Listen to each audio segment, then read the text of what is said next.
20 secondes. Ouais, 20 secondes, mais c'est bien. Atelier cocktail pour les touristes. Le clou de 2 heures de visite au cœur de la maison Noilly-Prat. Un produit qui sait se faire apprécier, un peu trop parfois. Je commence à être un peu gay, mais c'est très bon. C'est quelque chose qu'il faut connaître. Je ne connaissais pas les 4 différents, j'en connaissais qu'un seul.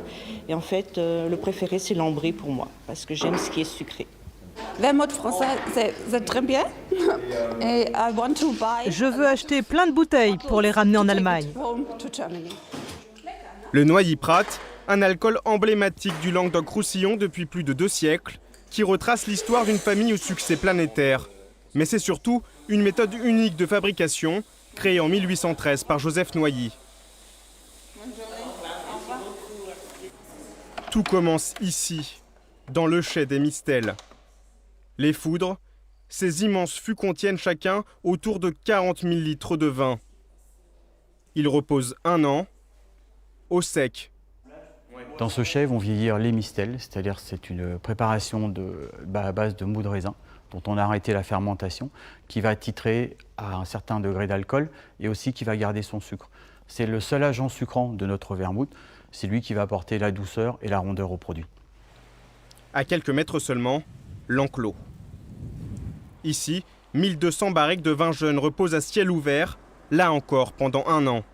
Une manière de faire directement inspirée de celle du fils de Joseph Noilly, Louis, au milieu du 19e siècle.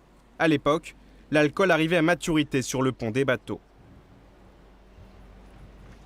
Le vieillissement à ciel ouvert va nous apporter une oxydation contrôlée qui va nous permettre de créer un produit unique. Et cette oxydation, on va la retrouver dans le produit final, dans l'assemblage final, avec les vins qui ont été madérisés et les vins oxydés pendant 1 an. Bien maintenant, nous allons nous diriger vers la vermouterie où nous procéderons à l'assemblage de tous les vins qui ont vieilli séparément dans l'enclos. Les différents types de vins sont ensuite mélangés ici, dans la salle des secrets. Des épices et des herbes aromatiques qui sont ajoutées pour donner un arôme particulier au vermouth, toujours selon une méthode traditionnelle, à la main. Le dodinage va permettre d'améliorer la macération des plantes à l'intérieur du foudre. Va permettre de faire remonter les plantes légères et de faire descendre les plantes qui sont plus lourdes. Le tourbillon créé va permettre d'homogénéiser les produits pendant 21 jours. Chaque épice apporte quelque chose, mais c'est vraiment le mélange total complètement homogène et complètement fondu qui va vraiment nous donner le goût définitif. Au total, il faut 18 mois avant de commercialiser le Noilly-Prat. Un alcool demandé dans le monde entier, et même par James Bond en personne, qui en fait un ingrédient indispensable de son cocktail mythique.